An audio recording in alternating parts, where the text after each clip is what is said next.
rush buying, panic buying in the market as of yesterday, and that automatically even raised the prices of goods automatically, moving us back to where we even started from in the first place. Because before the news started making rounds on social media that there will be a protest, prices of goods were beginning to drop drastically.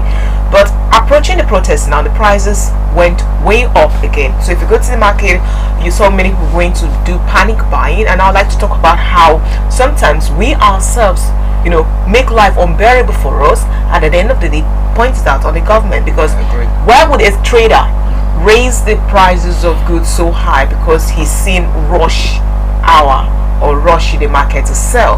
So they will want to make triple profit, take advantage of the current situation. Because I don't see you going to use the dollar to import goods into the country, or you didn't travel overnight to go bring goods into the stock, that you raise the prices. So what warranted that hike in prices? Of course, like you said, we're responsible for some of our own problems, in as much as some people say no, government. Okay, but look at it from this angle. We've been talking about price control here. If you have a proactive government that has pegged the price of goods and items at a particular price, and is enforced, nobody will, no matter how the rush is, nobody will increase the price and the price of goods. But this is a free market. They call it free market. They just allow anybody to do whatever he or she wants to do. So the person can tell you, well, he's selling his Maggi for 5 naira, I'm selling mine for 10 naira. It is because I bought mine more expensively, because this is a free market. So the government should wade into everything. I used to tell people that governments are like fathers, the citizens are like children.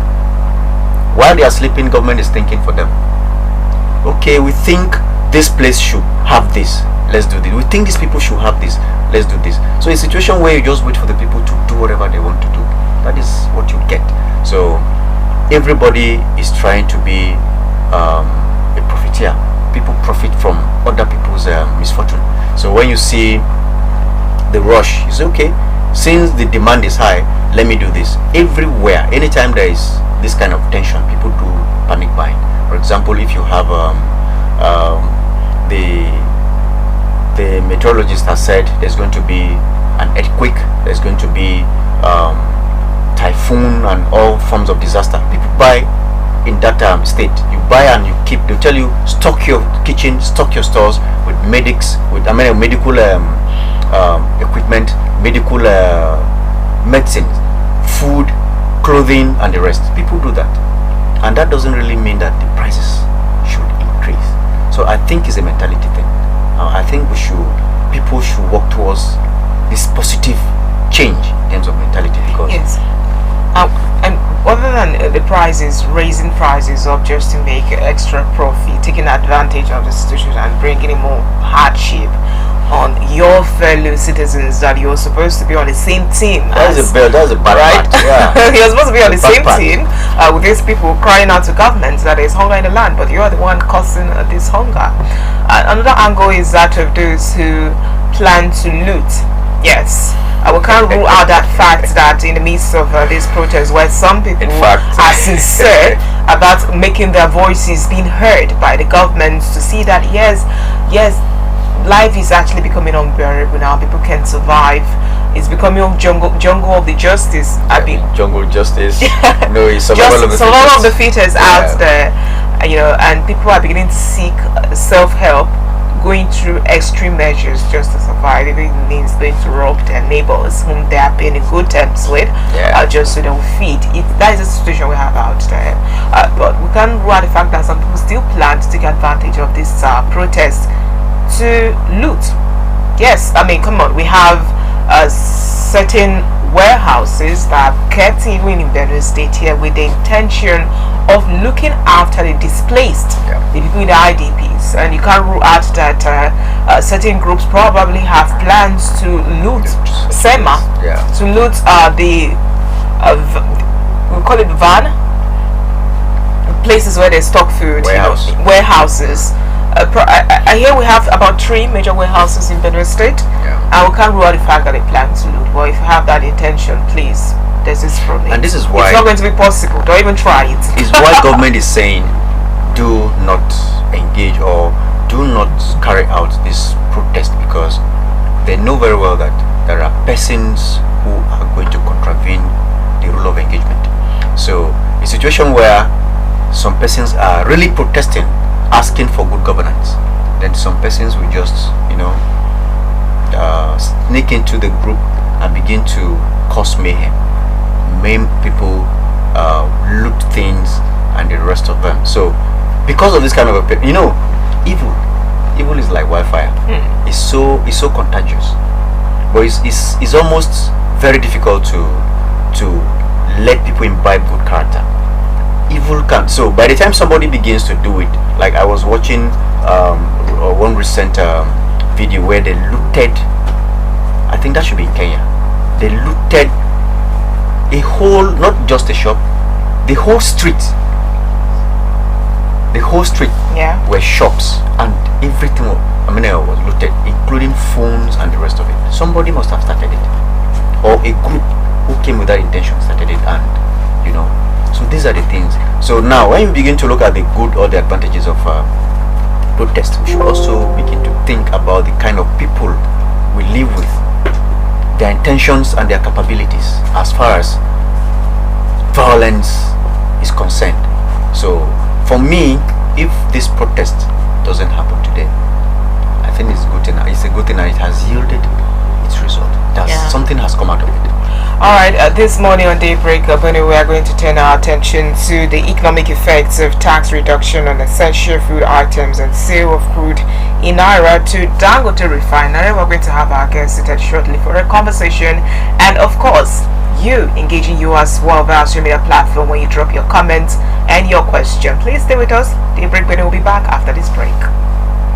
Protection of lives and property is key to the success of every government. This town hall meeting is put together by the Office of the Special Advisor to the Benue State Governor to address lingering issues around security of lives in Benue State. The government is aware that maintaining absolute security needs collaborative efforts of government and sundry. Moved by this, the Special Advisor on Security to the Benue State Governor put up this meeting to bring everyone on the same page. Benue State Governor Reverend Father Hyacinth Alia says government has earmarked funds to digital security infrastructure as a strategic move. Represented by the State Deputy Governor Dr. Sam Ode, the governor says over 93 billion naira bond has been deployed to digital security infrastructure and devices to curb insecurity in the state, and is expected to raise over 190 billion for the state in the next 10 years. The Benue State Executive Council approved the establishment of business to manage security information designed to digitalize governance and enhance the management of our economy and our security, among other services. He highlighted efforts that the earlier-led government is putting in place to change the security architecture of the state, calling for cooperation of citizens to help disseminate proper information to security agencies in the fight against insecurity. We met a very terrible security situation. Every day, every night, we heard about killings. People were maimed, properties in millions and in hundreds of millions destroyed. We sat down and had to redesign the security architecture of the states. We also established a Bureau for Homeland Security. The Special Advisor to the Benue State Governor on Internal Security, Chief Joseph Har, explains that the aim of the town hall meeting is to enhance synergy between conventional and non-conventional security agencies and the civilians. He stresses the need to be on the same page to stem the tide of insecurity in the state. Insecurity is a menace. That is a global issue that needs to be tackled head-on. Unfortunately, there's a divide among the civilian populace and the law enforcement agents. Among the law enforcement agencies, there is no enough synergy. Elsewhere, there's infighting. Thank God for Benue State, our coming on board has drawn the law enforcement agents together to have some synergy and sharing of information together. So we want to draw the law enforcement agencies together to be on one group, and the civilian populace on one group, the two groups join together to fight the common enemy, which is insecurity. On his part, the special advisor to the governor on external security and liaison, retired Colonel Alex Igbaya, says government is working to make life conducive for people who should not be pushed to protest. When after the order, stakeholders in the town hall meeting bear their minds on the issue of security. Stakeholders during the meeting focuses on issues around attacks on herdsmen, gangster activities, kidnapping, armed robbery, and other issues of insecurity. Martha Iko, Benue Television News, Makudi. Protection.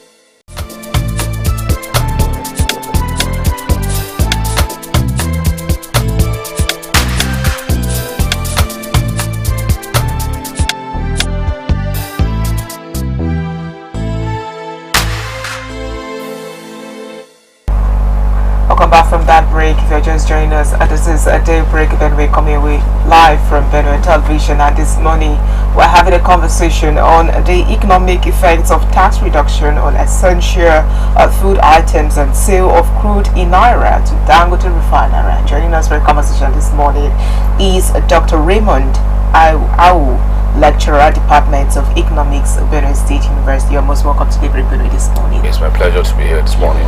And also we're expecting to connect with us virtually Mr. Jeremiah Bako, Secondary Education Board, FCT. May I confirm you have connected and you're with us this morning? Alright, he will join us shortly. And then looking at this conversation, Nigeria plans to suspend taxes on certain food imports, including wheat and maize, for 150 days. They recommend the retail price to try to bring on the country rising prices in Africa's most populous nation. Its agricultural minister said this recently. And for many people, they are seeing this as good news. For others, they are seeing this as propaganda, one that may probably not happen, and others are questioning the continuity or the long-term plan, or if this is just meant to just ease the people's mind temporary before the government bounces back to business as usual with its what they describe as not people-oriented policies. Let's come to you, Dr. Raymond. What do you think of this tax reduction policy that is coming from the mouth of the presidency prior to the protests? Yeah, he didn't wait for unlike Kenya for the protests to begin before he will come to reverse his policies, but here he is bringing tax reduction on essential food items. Yeah, thank you very much for that question. Certain things must be said the way they are. That's a good one for Mr. President to have reason to go through the area of fiscal rejigging in terms of looking at his tax structure. You know, tax is one, but a very key component in a driver of pricing. You know, prices are carrying the input of taxation into their discovery. Therefore, if Mr. President will now come out to say, I have suspended import duties on essential food items, that's a good one. That's commendable. But there's a direction to which you can also look at it. That is a short-term measure in solving the food challenge we have in the country and trying to curtail the food inflation at the moment. The long-term challenge is for us to produce food enough such that it will be cheap for us to consume and have food security. However, there are certain components or items of food that we don't produce. We don't produce wheat in this country, and so other food items that we are so dependent on that importation. And if it gets to a point that the import duties are serving as a challenge in curtailing price stability to several products that use this wheat as raw materials for production, for example bread and other products that they use, which it is important for the government to look to that direction of saying we suspend tax duties on them, so that the price will become relatively stable and Nigerians will be able to afford this product. So on the surface, I say kudos to Mr. President for such directive. They have the capacity within them to level down the price of items that use those food as raw materials into their factories and productions and homes that consume them. You said this is a short-term relief. When you say short-term relief, how long do you think this will last, and why should it be a short-term thing? Because if you look at it, your government cannot suspend tax duties in perpetuity, and I know that government is looking at a period of time upon which this policy will exercise itself. I have not seen it clearly, but I've read in certain quarters where they say the target of the policy is meant to be 150 days. That's roughly about looking at 5 months. Yes, for it to easy out and restore tax import duties on those products. So that's why I tag it to be a short-term measure, and government is doing that deliberately, looking at 5 months period, because it knows that in 5 month time in our country will be in a harvesting period.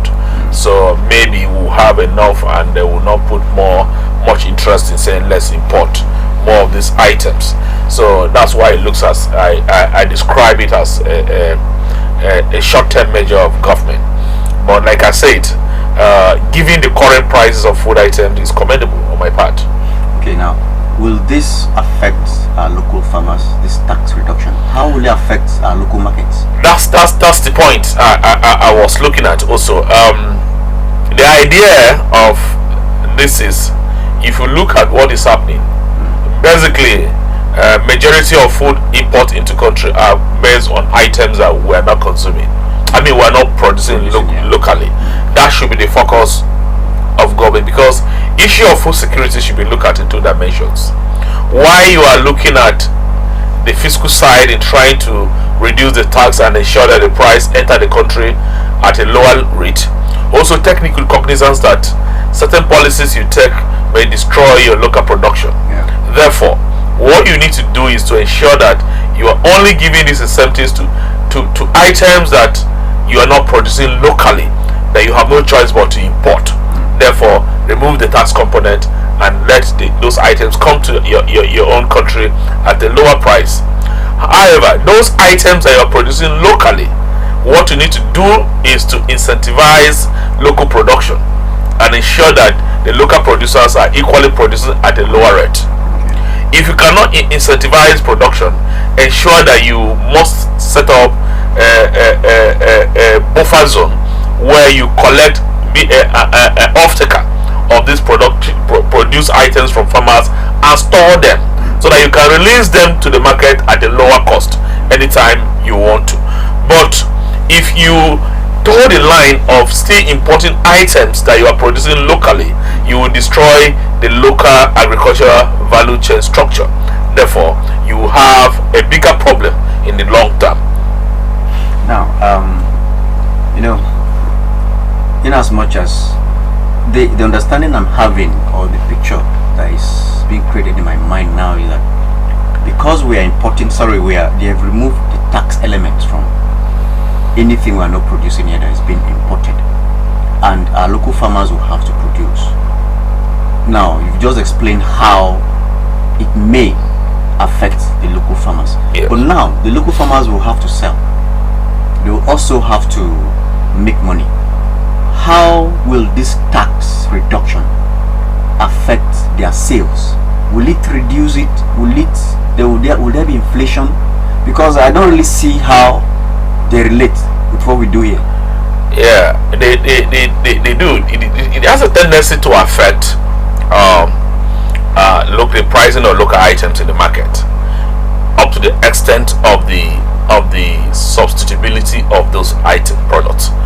If imported product is one that I can substitute it for let's say yam, because I buy yam to eat in my house, And for instance, there's wheat that you can use it to produce semovita. It's imported and used in production of semovita.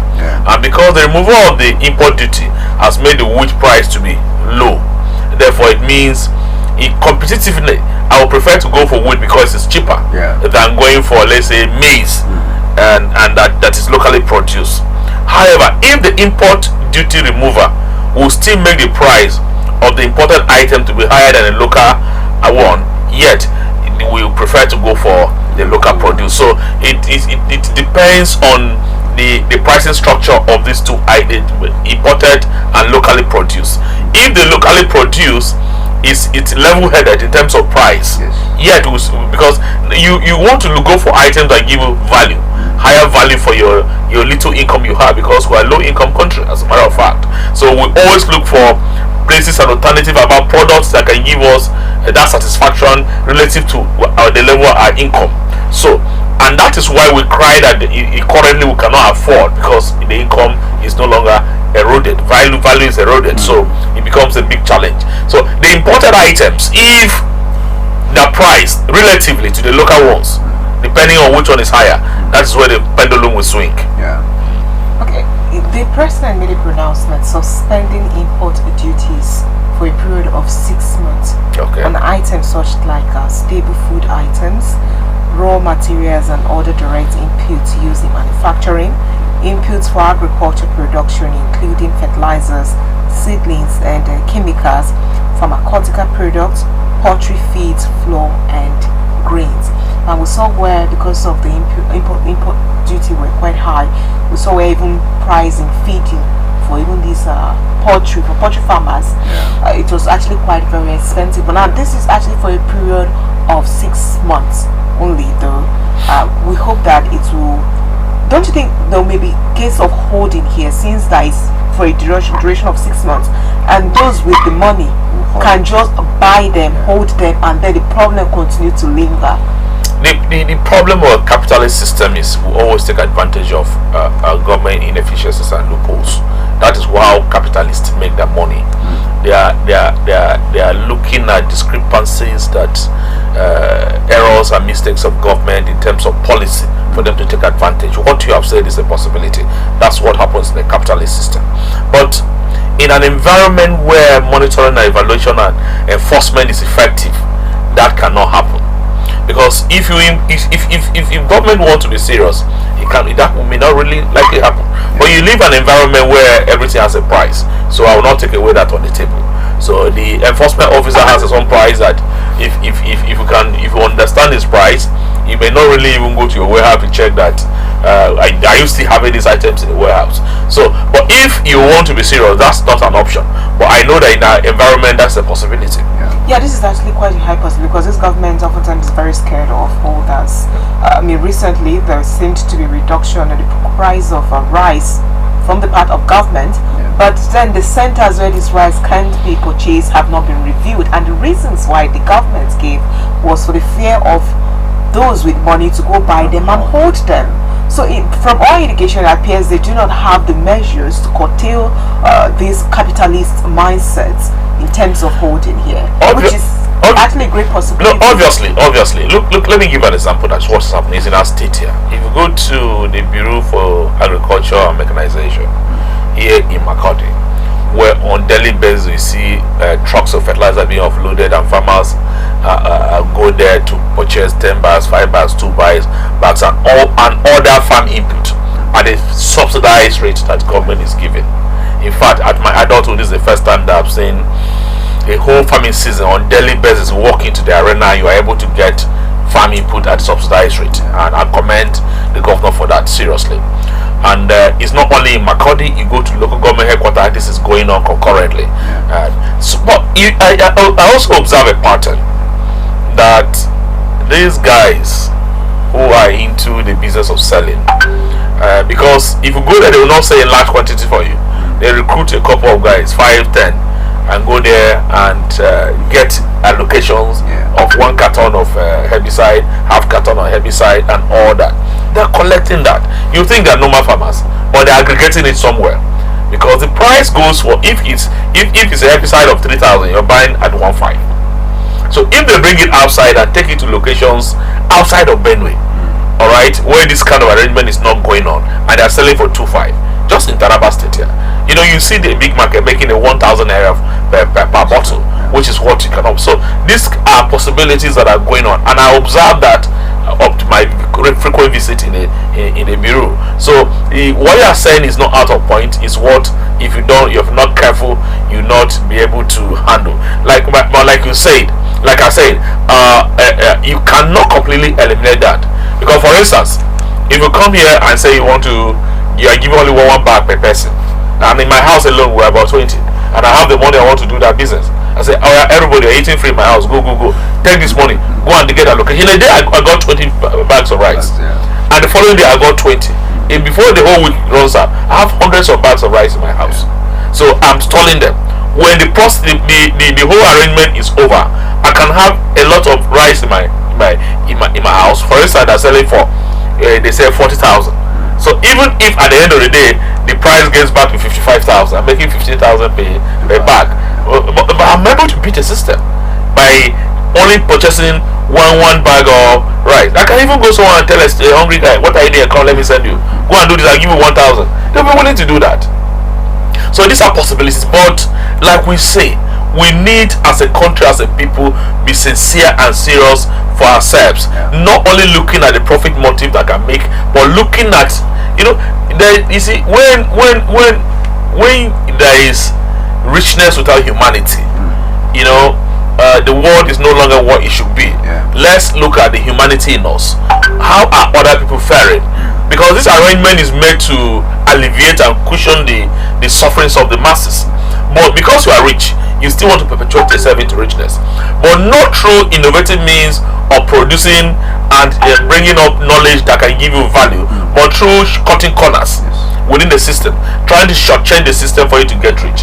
It's a very bad idea and should not be encouraged. And I'm afraid that we will not get to that point where people have the mindset to look out for one another in the nearest future, because the way it's getting, just recently with this protest that is supposed to kickstarting or supposed to kickstart today, we saw rising prices of food items yesterday in the market because of panic buying.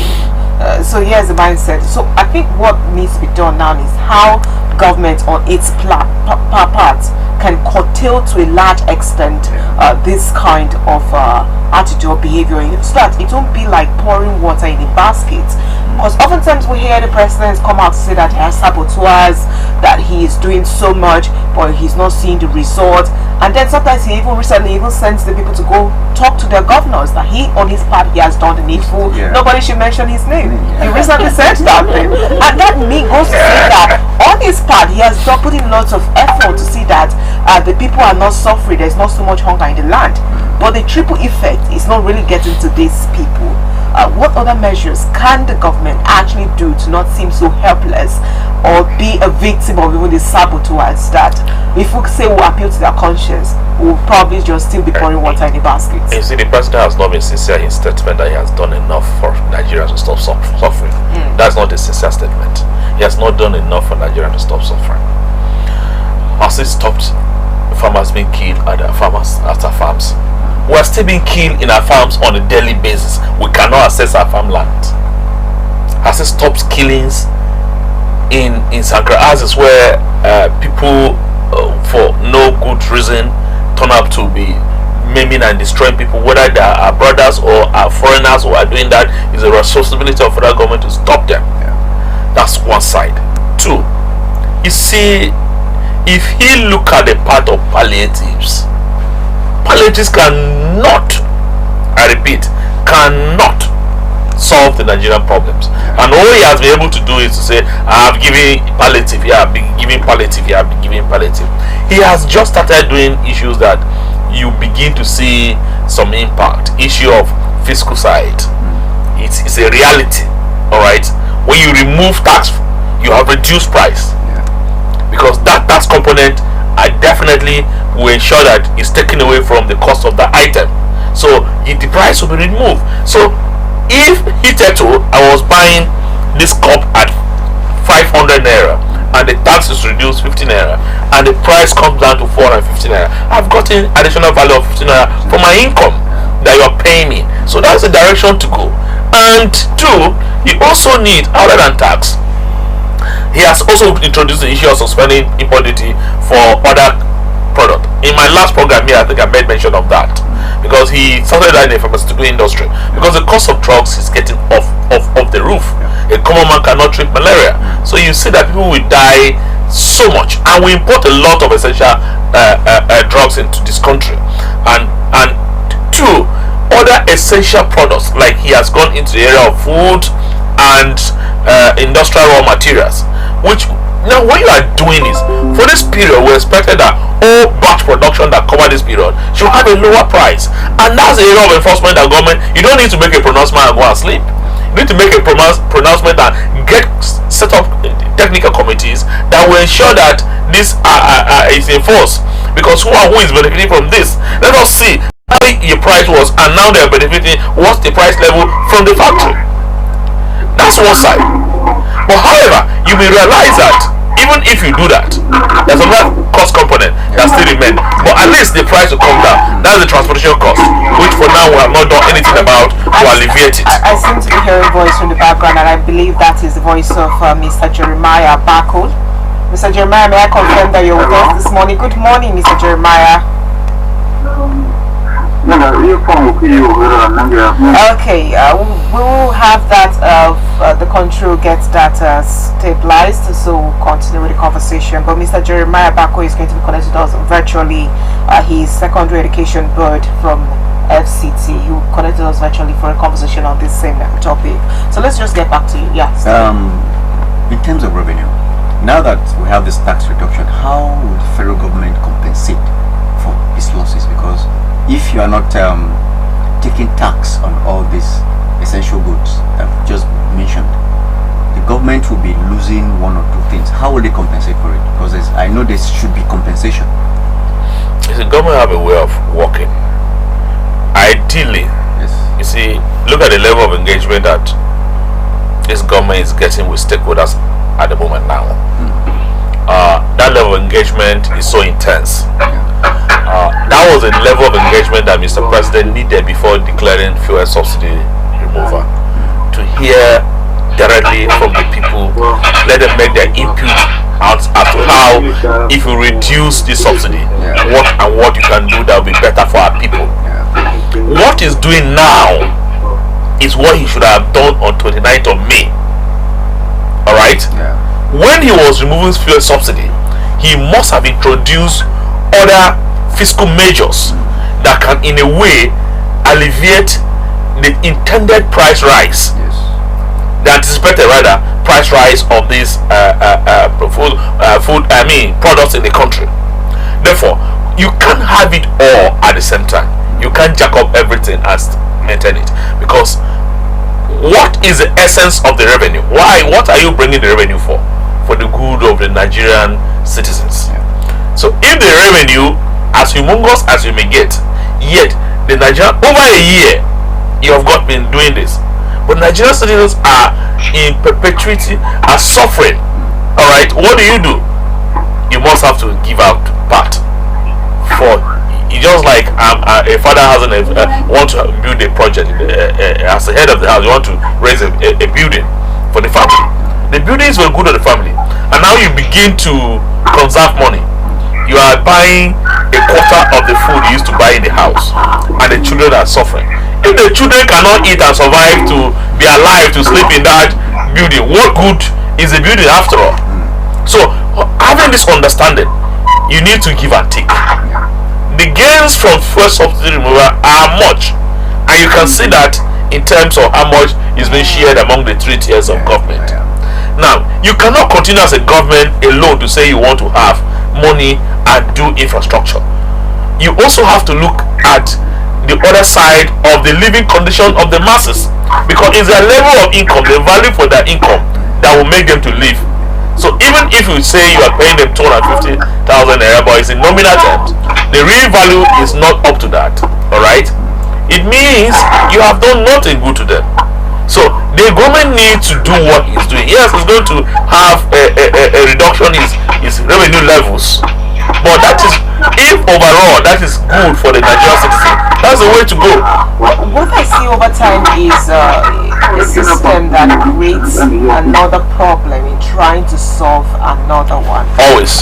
Yes. Mr. Jeremiah, are you with us? Good morning. Okay, it seems we are yet to get a clear pass from data angle. Because I'm looking at this value-added tax reduction here, where it's completely suspended, for the rest of the year 2024 on the basic food items and semi-processed staple food items such as noodles and pasta, raw material inputs for the manufacturing of food items, electricity and public transportation, agricultural inputs and produce and pharmaceutical products. Now, for these items, is completely for the period of 2024. How will this affect the government?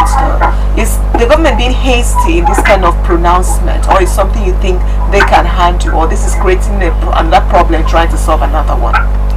You see, the only problem from the side of government you're looking at is that government will have lower revenues. Alright? But I've just explained to you. Huge revenues on the part of government and impoverished citizens. You have to balance off.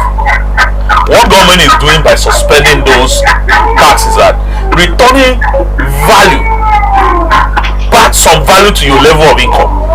You are a salary earner. So at the end of the month you are paid.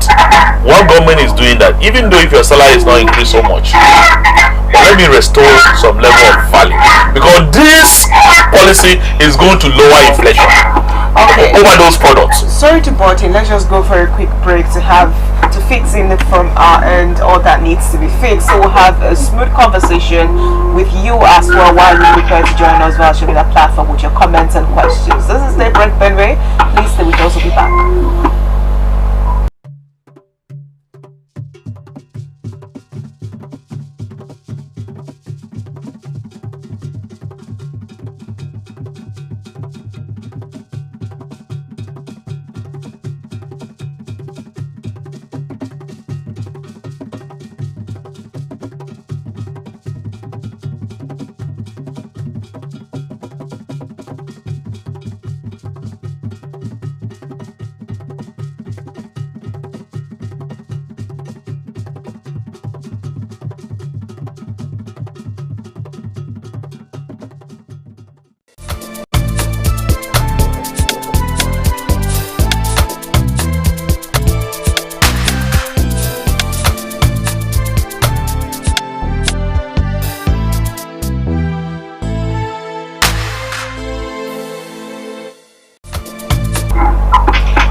Daybreak, you're still watching Daybreak Benue, where I'm having a conversation on economic effects of tax reduction on essential food items and sale of crude in Naira to Dangote refinery. We'll get to the part where we'll take it down back to the refinery and how finally we get to access crude in Naira. But first, let's usher in Mr. Jeremiah back to the conversation.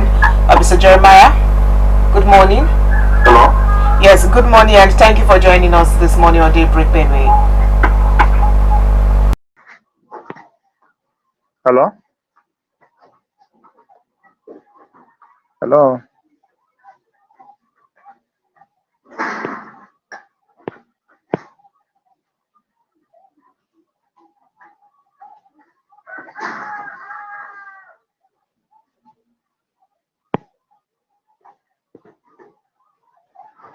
So back to what we're saying on the part of government losing revenue, but it not being so bad.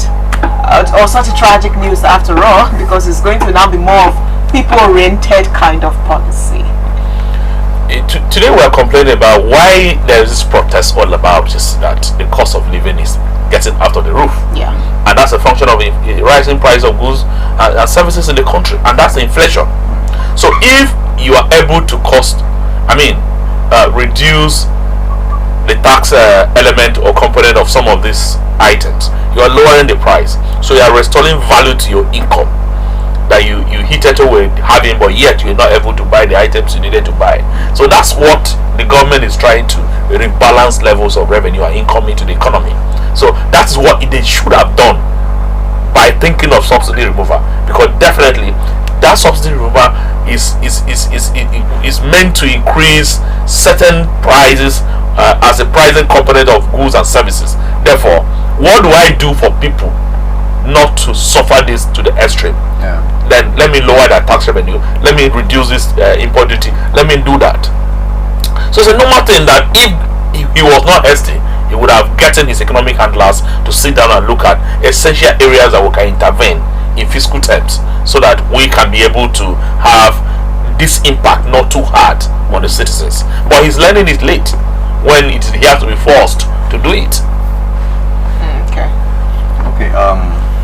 Let's talk about.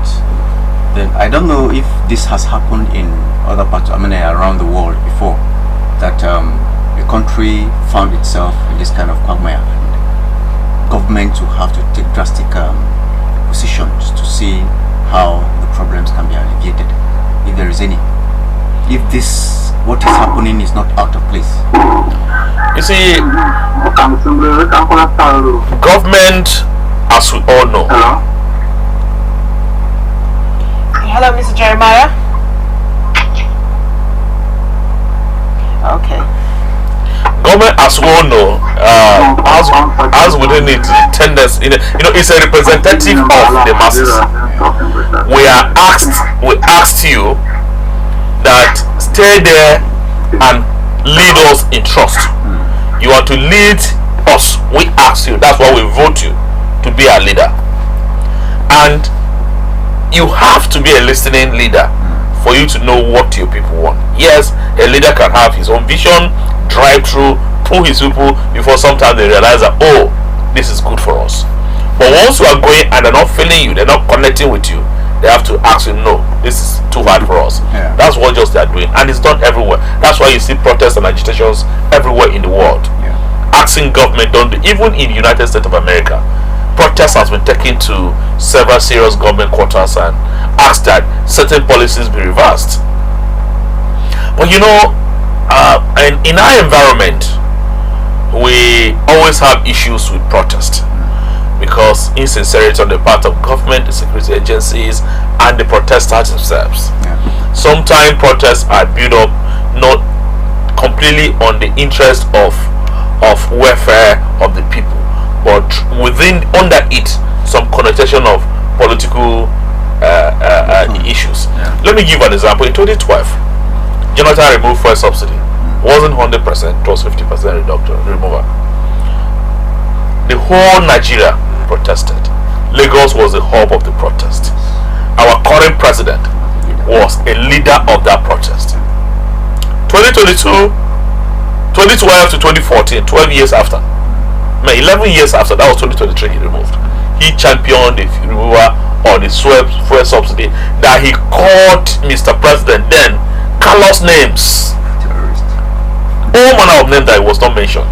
So the idea is that at that time the protester did not sit down and look at what is really happening to the purse of government and the future of that subsidy, and therefore in a haste they move into protest. And if we had removed that, by now would have gotten used to measures to accommodate over a decade now. So what I'm trying to say is, sometimes protests come and their agitations for it are sometimes taken not on the face value of the items they are presenting, but some political connotations and label with it. Otherwise, protests everywhere in the world, and it's civil and peaceful. In rare cases, you see protesters becoming violent.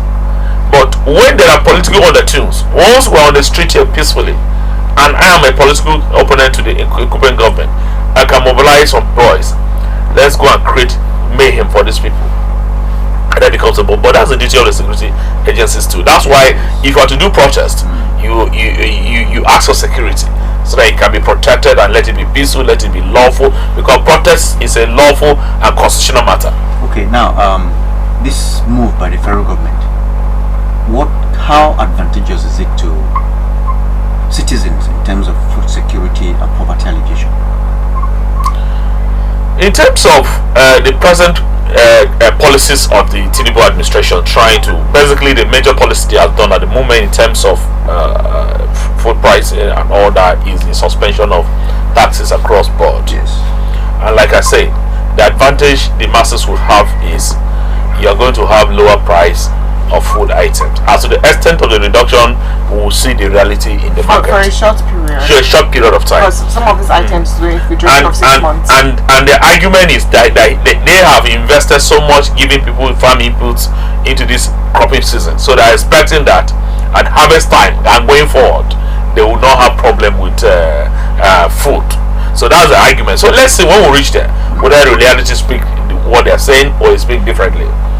Okay, Yeah. let's move over now to another bold step that the president did, which is that of instructing the minister in charge of petroleum to supply Dangote refineries with Nigerian crude oil, and the transaction should be done in naira. Recently, for those who have been following the news, you heard Dangote making appearances, having press release more than usual. I mean, this is the first time that I've seen Dangote make the news so often, but it was because he wasn't getting access to crude oil, and if he did get access to, he buys them not in naira but in dollar, and it has a lot of implication, seeing that he was seen as a hope to some extent, in which you bring down relatively the price of PMS in Nigerian markets. But that was a frustrating move as a businessman. But now that we're seeing President Bola Ahmed Tinubu step in here on this now, do you think this will also elevate the sufferings, go away with the sufferings of Nigerians and reduce this hardship that many are aiming to protest for? First, what is even the rationale behind saying that instead of selling in dollars, now in naira? You see, we live in a country where our leaders take us for granted so much. Here is the same government that came into power, was looking at Dangote refinery as, you're not a good guy. Recently, not just, you made mention of Dangote addressing press frequently recently. Yeah. Dangote has made a $20 billion investment in a single train factory. And people that are meant to be regulators for this industry stand up that they want to frustrate that investment. Ahmed Lawan, who is heading a regulatory agency, came on air to say Dangote is producing inferior product, that is demarketing the company, and you don't have alternative in your country to produce that item. You are importing, and that importation is causing a serious problem. As we speak, there are still queues in Abuja and Lagos. Yet a regulator who have seen an investment will go on air to make that comment. What does that tell you? Government is viewing that factory, that investment, with a negative eye. If you view such an investment with a positive eye, even if reality speak that that is inferior quality, you need to discuss that bilateral in room until you get to a point that you are not able to compare the owners of the factory to improve the quality, that you get public. But for you to do that, you are demarketing that government should not give attention to what Dangote is doing. You are demarketing that the intentional community that Dangote want to sell should look at his product as an inferior one and not consider it, therefore the factory should die. That's a very serious angle we need to look at. So why will you do that? Why will you want to kill such an industry? It means you are making so much from the existing arrangement. Otherwise, if you're not comfortable with the existing arrangement, you should be concerned as to how that will function. Dangote was told that there's no crude for you. We have sold our crude in forward options and swaps contracts. Therefore, we don't have crude. That was what Dangote was told. And that's why Dangote could go to import crude. This is less than a year. The same government, because he realized, because that's why I say they take Nigerians for granted. They realized that this is the only pathway through which they can have a stable fuel, and the only pathway through which they can be able to. Zacchaeus Adedeji told us that if we stop importing refined products, we cut 30%. There will be a 30% reduction in on the pressure on our foreign exchange. So imagine that if we stop importing PMS, our dollar price will drop by 30%. So if we are buying at 1,500, 30% of 1,500 is how much? So you hovering around 1,100 per dollar, only on the basis of stopping the importation of refined products. Yet government could not phantom this and wait until there is agitations on pressure on them before they begin to act. So that speaks a lot to the insincerity on the part of government. Is it that they were ignorant of this truth, or they had just been made to understand, or they knew but there were ulterior motives behind it? Because we all know, and I've said this severally, that the only way you can have a significant benefit from Dangote refinery is to give him crude in naira and him to sell PMS to you in naira, and you reduce the vagaries of changes in the price of dollar, so you can have a stable relationship. Because here's the thing: Nigeria will give, NNPC will give Dangote crude, meaning Dangote will open a letter of credit, normal, like you want to import crude to any country, Brazil or Russia. You open a letter of credit, they will have a clearing bank who will guarantee that, okay, give Dangote crude, we will pay in so number of days, the crude will be supplied. So in the same way that's going to happen between Nigeria and NNPC and Dangote, and the clearing bank has been appointed, Afrexim Bank. So Afrexim Bank will be the clearing house where a letter of credit will be open. You supply crude, NNPC will also open a letter of credit to buy refined product from Dangote. So those transactions will be balanced. So the whole idea is, if that comes to fruition, we're going to have a reduced fuel price in our country. And let me give an example. Diesel was selling for 1,700, 1,819 at some point. When Dangote started production of diesel, it dropped down all to 1,200. Yeah. So imagine that even if that conversion is done in naira, transaction is done in naira, there's tendency that the diesel price will still drop because the dollar component will not be a factor. Yeah. So now, we're talking about Dangote, what transpired between Dangote and the federal government. Yes.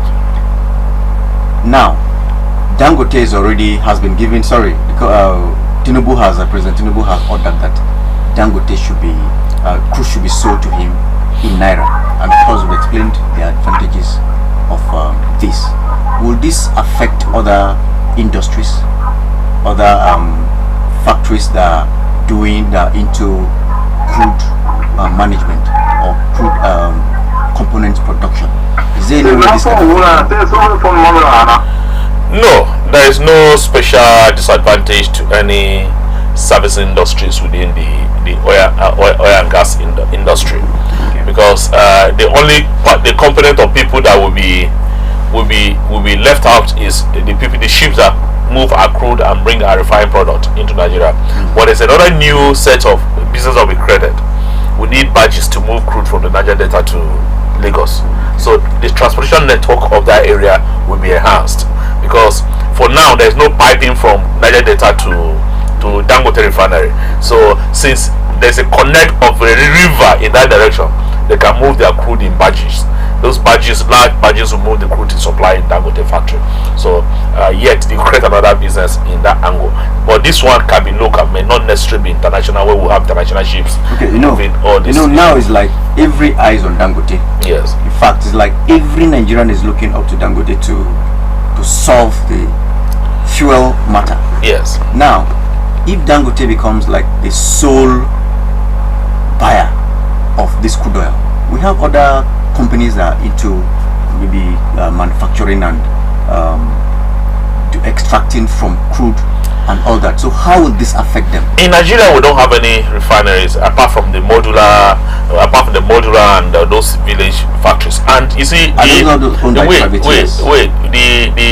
if you listen to the directives of the president, yes, it's not specifically to Dangote that crude should be sold to all local refiners. In fact, you could see Zacchaeus Adedeji when he was communicating the press statement. He made mention of, because if NNPC come on board today, their refinery factories, they will still be getting the crude. If Bua factory, because Bua name was specifically mentioned in Akwa Ibom, that if it comes on board, it should also be given other small modular refiners. They are to be given crude by NNPC in Naira. In fact, the bigger problem is not what happened to them, because the policy covers them, not only Dangote. Yes, the bigger problem is as to whether NNPC has the crude that government is asking him to supply. That's the issue. Because the moment, like I earlier said, when you see these major explorers that are getting crude, Chevron, Mobil, Total, you will see that they are producing in joint venture. So this joint venture means that when we finish production, we share our product.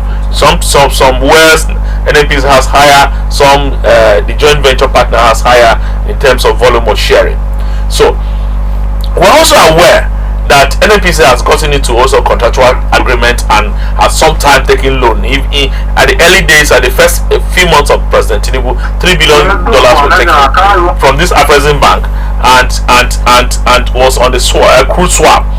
They were given 30,000 barrels of crude for that swap. So as to whether that would only about 650 barrels of crude per day, whether NNPC will have that amount to be given and will stop Dangote from still importing. For me, that is the issue, because at the moment Dangote, Nigeria as a whole is getting crude about 1,200 to 1,500, 1.2 to 1.5 million barrels per day. That's their total output, and that's the OPEC quota. So if you can meet OPEC quota and give to the international community and expand your production locally to also fund Dangote, I don't think there will be a problem. But at the moment, their production capacity is a concern that they may not be at the beginning give Dangote all that he needs. But going forward, if the capacity expanded, they can be able to do that. Alright, we'll do for a quick break now. When we come back, Daybreak Benue will continue. Please remember to participate by dropping your comments or your questions. We'll be back.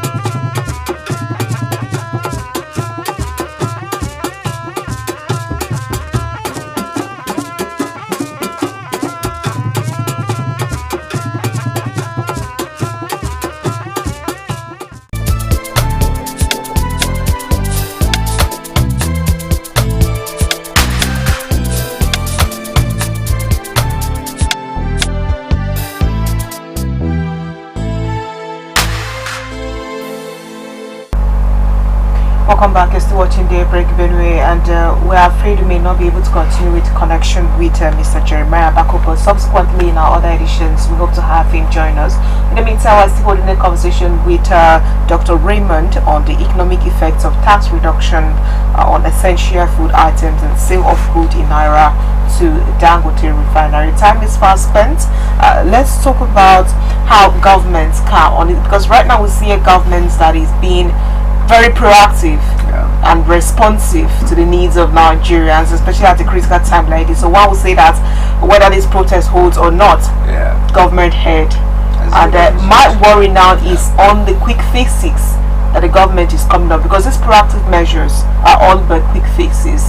So if this reduction in taxes is for a duration of 6 months, or for some items for the rest of 2024, what now happens after 6 months? Because it is even scary for Nigerians going to panic buying, knowing that the reduction is just for a period of 6 months, thereby creating another bigger problem for us afterwards. You are an economics, and you look at both quick fixes, the implications, and even the long-term fixes, the implications. What do you have to tell us on this one?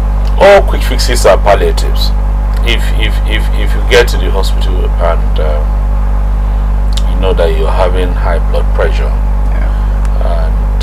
you're complaining of symptoms. We are hungry because there's no food, and the little one, the price is high.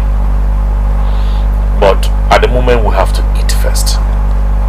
All right, and that is the area of the quick fix. Government trying to bring in measures to see how there will be food for Nigerians to eat, and at a reasonable rate or affordable rate, I can call it. But for you to sustain your food production, the food supply, you must have to increase your food production locally. At the moment, I have not seen that, because our agricultural policy, yes, you see, if farm inputs given to people and all that at subsidized rates, our population has increased tremendously, such that if you cannot give us full access to our land, we will not be able to make money. Two, we are still dwelling in the seasonal agricultural production in the subsistent manner. Therefore, our output is still low. What happened to irrigation farming? I have not seen where there's large scale outlay of a site where government is looking at irrigation farming. Dubai is a desert. Dubai, they are producing their food, they're not importing food through irrigation. If we, last time there was a heavy downpour in Dubai, and people were wondering, it's an act of technology. Cloud seeding, so that because rain doesn't come in that area in certain periods, but technology has made them to bring rain even at those times. Therefore, it brings down rain and it brings in extraordinary proportion. Cloud seeding is we take an aeroplane, get to the sky to a high level, and spread sodium, because sodium attracts moisture fast. So when the clouds becomes attracted to the moisture and it becomes heavy, the rain will drop. So artificial rain, but it is rain. Agriculture feeds from it. In our environment, we have facilities, dams, irrigation systems, but we're not exploring those areas. So we are still producing. If I have a portion of rice farm of this nature, this can give me 2 bags if I can do a good variety of rice and look at it properly. Yes, government have given me farming inputs, but if I farm and there's no proper rain, I will lose. But if there are agricultural facilities that I'm guaranteed of the amount of water I can give to this, I can irrigate it, I'm sure that I can farm rice 4 times in a year. So that means 2 times 4, that's what? 8 bags of rice in this small farm plot like this house. But because I'm depending on agriculture alone, I can only do 2 bags a year. Rain-fed agriculture alone, I can only do 2 bags a year. So in terms of energizing local production for self-sufficiency, that energy I have not seen it. I've not seen it. The best energy government is doing at the moment is to give subsidized farm inputs. But like I said, if you give me rice, give me herbicides, give me fertilizer to take to the farm, and I have actually done that, but there's no proper rain, I will get nothing. There's no proper water for the crops to grow. And again, if you give me that, yes, there's proper rain, I've harvested for the period. What happens to the remaining 8 or so months of the year that I cannot apply that, you make use of that same plot of land? That's a different. People importing rice into our country, that's the technology they're using. Irrigation. So the challenges, the quick fixes are there, but I've not seen government deliberately doing what will give us that sustainability in terms of agricultural production. Another factor which is critical, people are still not accessing their farmlands. Growing up, even at the time I was at the university, my uncle used to farm rice at Wewes Azes near the River Benue side. The time I visit that place, you will see a distant, all the areas will be cultivated with agriculture, with rice farm, because it's closer to the river bank. But I am told that for over 10 years, nobody has been able to farm rice in the Azes because of the crisis. In fact, people are no longer living in that area completely. They're all migrated, moved to are resident of Nakatown now. They go to farm. Which, if there's security, you go and you come back. If there's no security, you don't go. So those are the challenges, that those issue areas have not at the moment been addressed. So government need to look at this area, one of security, allowing people to access their farmland, two, the issue of irrigation system, where we can have multiple times of harvest in a year. That will boost our local production, and we may not necessarily be clamoring to have large hectares of land before we farm, because I know that if I have 2 hectares, I can harvest 3-4 times in a year. Therefore, I don't need to insist I have land. So if I can have 3-4 hectares, I mean 1-2 hectares, you 1-2 hectares, everybody is getting into production and using the irrigation and doing that in a multiple times in a year. So at least I don't need to be employed anywhere for me to say I'm surviving, because I can look at my agriculture and be able to sell what I'm producing and have a good living. So government need to deliberately look into that direction of agriculture, and that is the biggest employer in this country. So if you look in that direction and allow people to have access to, because these facilities are expensive and they need government intervention in communities. For instance, look at our river bank from Taraba all the way to Kogi State that we join. All right. So if we can clear our river bank, at least we're not going to create dams, but we can get our sprayers linked directly to the river and get water upland and spread, so that we can farm anything across the river bank. But we have not utilized that. So these are the biggest challenges that we need to look into to see that agriculture has moved beyond just rain-fed agriculture. Okay, now let's still move slightly into Dangote deal. By the time this succeeds, when I say succeeds, is the process. Can you talk about probable foreign investment? Can that become like an avenue where we begin to have foreign investors to look into the Nigerian market, especially as far as oil is concerned? Yeah, recently some oil and gas companies left our country to Angola. Yes. To go and invest in Angola, because Angola also discovered crude in their country. That also has been a problem to the reduced amount of our production capacity. So if there is a local refinery that can take this product, I think it'd be an attraction, not just to foreign investors, but even local investors. In fact, yesterday night I was telling somebody that if I were Dangote, I would ask government to sell a major well to me, a major oil well to me, and even if it's a joint venture they want to do, let them do. So that I'll float an oil exploring company and give me a major oil well. I'll get my crude and refine and sell. Get my crude and refine and sell. So I'm sure he will think along that line. If NNPC will not be able to give him the amount of crude he needs, I'm sure down the line he's going to also consider that factor. And I am sure that other Nigerians who may look at investing in, you see, the problem Nigeria always make is this, and that's why I feel pain the way they treated Dangote. There is no white man anywhere in the world that will bring $20 billion and put an investment on ground in Nigeria at this current time.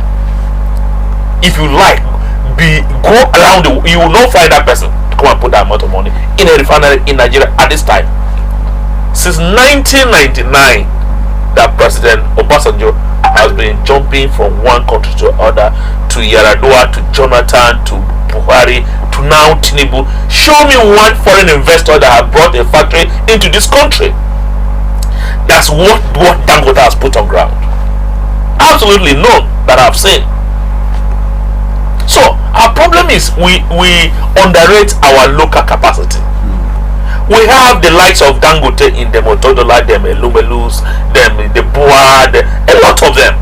That if you incentivize them properly, they can bring in manufacturing into this country. But this is the Dangote told you that when he wanted to build the factory, his friend said he should not do this, will frustrate you, and he's now regretting why he did, because yet they're still frustrating him. Okay, so how will politicians and some probably non-oil players have oil wells, and Dangote is a big player, is not having an oil well. There are different layers of that. That's why I talk about upstream and downstream industry of the petroleum industry. Okay. In fact, now we have the midstream. We have the upstream, downstream, and midstream. The midstream and downstream. Yeah. You know, the upstream is the exploration, those that take from the ground. The midstream are the refiners, and the downstream are the retailers. Yes. That you see. So Dangote is operating in the midstream of the industry, and if he wants to, that's why his factory is Dangote Refinery. All right. If he wants, he will bid. If Nigeria is interested, he will bid for an oil well using his oil exploration license. He will be licensed to qualify for exploration of drilling of oil in Nigeria. So if the regulators will find him competent to operate in that industry based on their checklist, they will not license him. If they license him, he will now ask if there's an available well to bid, because he will do his due diligence. If there is an available well, he will do his due diligence, understand the quantity of crude within the territory, and be able to pay Nigerian government require amount that he need to pay. Yeah. Now, if that payment is done, he will now be exploring, bringing out the crude using the available technology. Yeah. Now, if it's a joint venture, he'll be sharing that with whoever he's in partner with. Now, paying loyalties to government in terms of revenue while he's doing that. Yeah. So that's a different ball game, which I was saying, if I were him, I would explore the possibility of doing that. But it is not a guarantee that even if you are licensed, Nigerian government will sell you an oil well. You need to, lobby government to see the reason, and he has a genuine reason.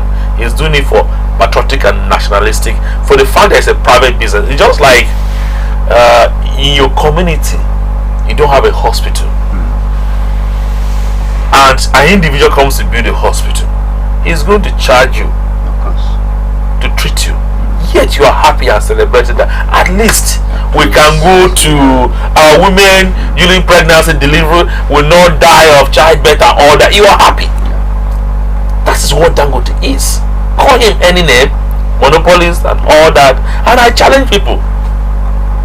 I challenge people that call Dangote monopoly. What is monopoly?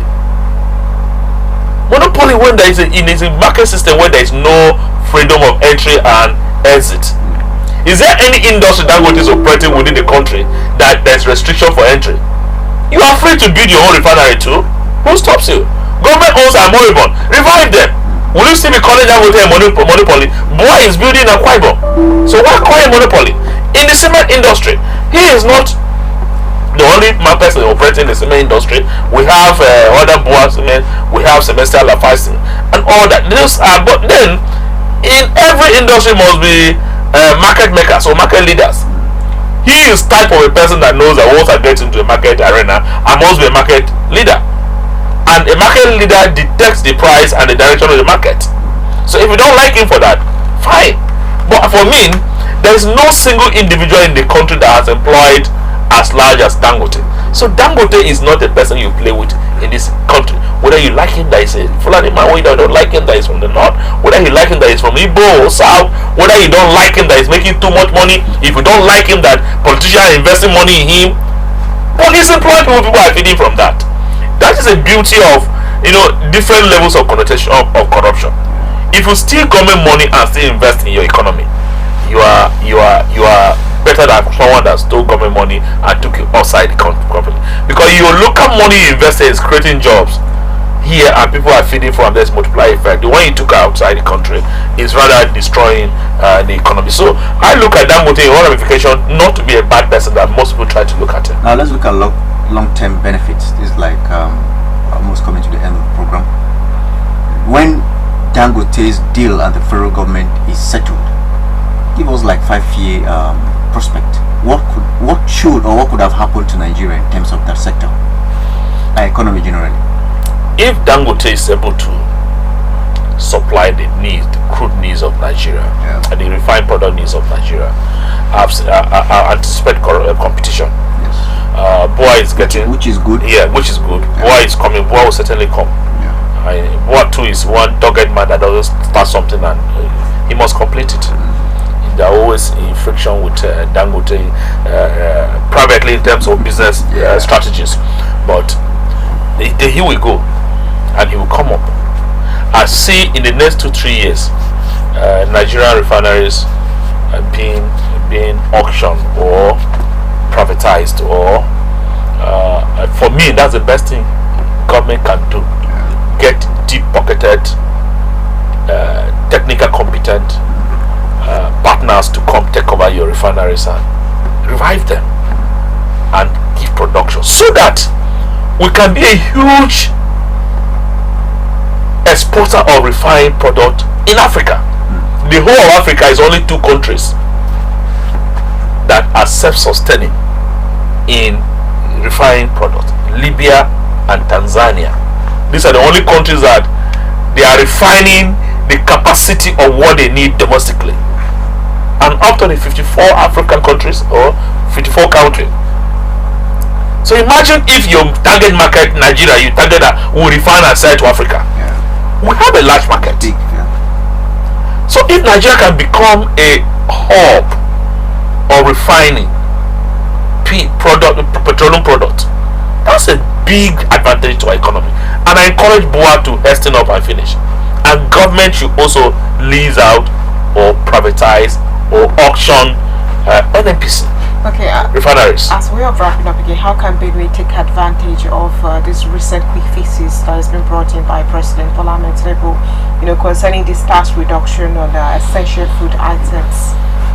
Because I'm of the opinion that even if Nigeria as a country is hungry, Benue have no business being hungry, going by the potentials they have.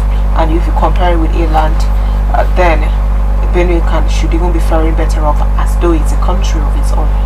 Benue too have not lived up to the expectations of terms of investment to agriculture, and he needs to do more in that. I gave an example of a river bank. We have not used it in any little way. And countries with rivers around their banks, their communities, do well, because they have several advantages in terms of you can't complain on water. But it's rather a paradox that we over time have not been able to do that. Sometimes it beats my imagination that across river Benue every day, yet I have to dig a borehole in my house. What stops us to Benue from refining? I mean, we have Benue waterworks here, Makudi Water, Greater Makudi Water, with Governor Soswan did. What we are looking at is just to reticulate this water into our homes and charge us a token. I will pay the amount of money I use. Imagine you are using a prepaid meter. The amount of energy you use in pumping that does. Look at the drilling of the borehole as a fixed cost, but look at the operational cost of the amount of electricity you use in pumping the water. That amount alone, not to talk of the fixed cost, will be enough for you to pay your water bills that if you supply to your house through, and you still have a change at the end of the year. So government needs to do something drastic towards this kind of directions. So taking advantage of the incentives. We are subnational. We're not the federal government. We cannot enforce that. It's the national that will enforce, and the product gets into our markets. But we should have advantage over the production of our local goods and services in terms of agricultural inputs and products. All right, output and product. So if we are giving serious attention to agriculture, it means we should have a lot of food at our disposal that should be the one exporting these food items to other states in this country, as we are doing. But remember, because this output is not large again, and that's what some people say, the basket is empty, there's no food in the basket. It's not large again, and the impact is harder elsewhere. People come here to pick it, pack it in bulk and take away. But because we don't have another source of income at the subsistence level at the farm, it's the only thing we sell to make a living. If you go to communities, villages, we see that there's more hunger than the cities, because that's the only thing they can sell to make money. They produce and sell all. They will keep a bag of cassava flakes that they want to eat with their family, and they go to the market, discover that the bag is about 60,000, and I have a need. They'll come and reduce in this rubber, paint rubber, go and sell for 6,000. they have depleted what they kept to eat because the price is enticing for them to sell. And so at the end of the day, they are even managing how they can feed themselves in these communities. So that's a challenge. But if the production is so large, you can still save your income and live on the saved income, yet you have your food. So the idea is we need to increase our output of agricultural produce. Okay. That's the advantage Benue needs to take. Okay, now let's quickly, of course, like I would like to even talk about advice to the president today, because I see this as a quick fix, and after this period of 6 months elapses, will Nigerians go yelling again for protests and crying out for hunger and making demands again, or how this problem can be solved at least once and for all? Yes, we may also add concerning these protests, if Nigerians if they are going to pay attention to the state amendment to the president, and if they are not going to advise them on how to do that protest. As the advice to the president, you see, the idea is we'll have a food problem. That's majorly what drives this whole thing. Because a hungry man is an angry man. The only way you can stop hunger is to produce more food. You have more mouths to feed, produce more food. What is our population growth rate? What is our economic growth rate? If the law is that your economic growth rate should be higher than your population growth rate. Because if I'm producing 2 bags of rice per annum and I have 2 children, alright, and after 10 years I have 10 children and I'm still producing 2 bags of rice, the food will not be enough for us again. Therefore, the population rate is getting higher than the economic growth for so many years throughout the period of Buhari's administration. Our population growth rate has been higher than the economic growth rate. But remember, in 2008-2009, in fact, during from the second term of President Obasanjo up to the first term of Jonathan, our economic growth rate was ranging from 5 to 9%. That's the range. But after Buhari, during Buhari to now, we have not had economic growth of 5%. It's below that. In fact, sometimes we get negative growth when we're in a period of recession. So these are very serious challenges, man. And you know, when there are difficulties, the only way a man takes solace is with his wife. When he meets his wife, he's happy because the whole world is against him. But my madam. So when he's taking solace with the wife, children are coming out. Understood. So this population is on the increase, and you see where you see the largest population is where there's highest level of poverty.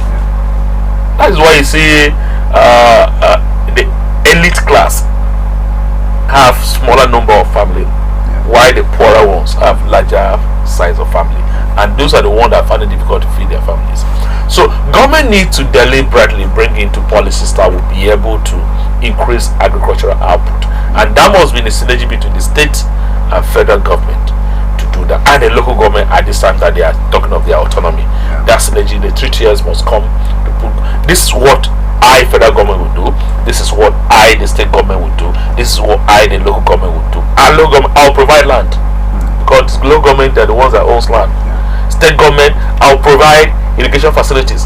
Federal government is a policy I'm going to do.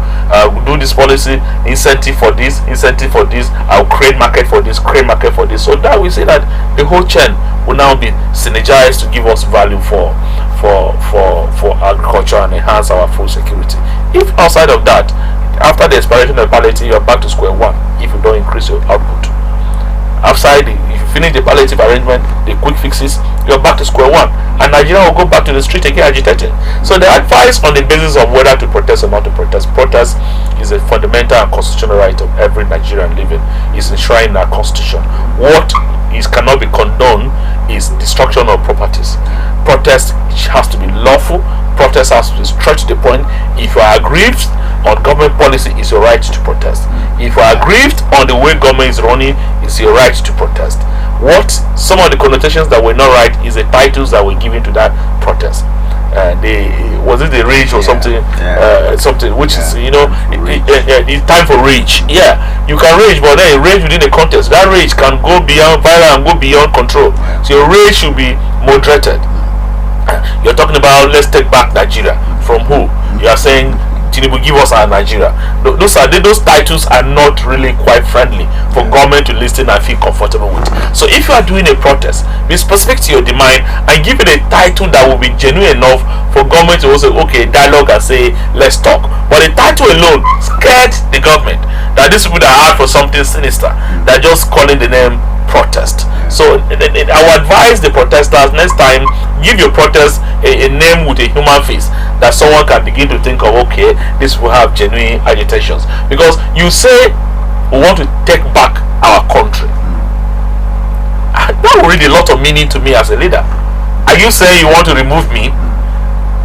Okay, so this kind of meanings will come, and you will not be willing to sit and watch you come and take back your country, because at the moment he has a constitutional mandate to rule the country.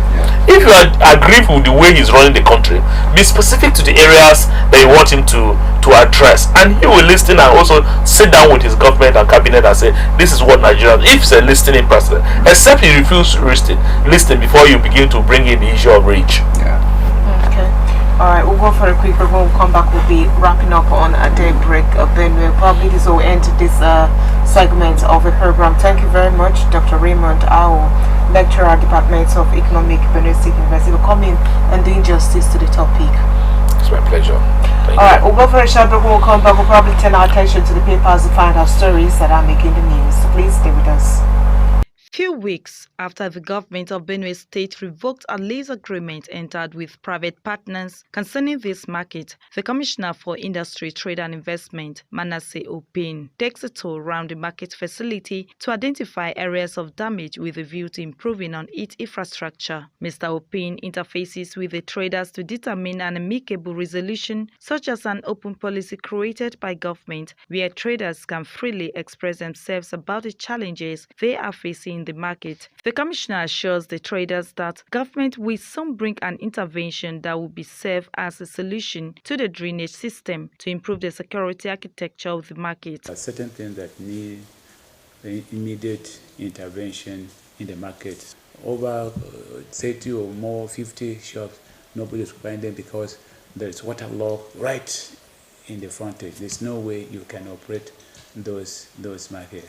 I think that's one area that needs immediate intervention so that we can restore hope and confidence of both the traders and the buyers, people that go to market to buy things. We need to evacuate the refuge immediately. These are things that we need to do some interventions as soon as possible. According to the Trade and Investment Commissioner, the access road behind the village market will be closed to shut out persistent threat to commercial activities in that section of the market. Some traders acknowledged the state government's effort towards creating an enabling environment for trade to thrive and thanked the Commissioner for the visit. The Commissioner is accompanied by other management staff from the ministry on the visit. Mnaishun Dam, Benue Television News, Makudi.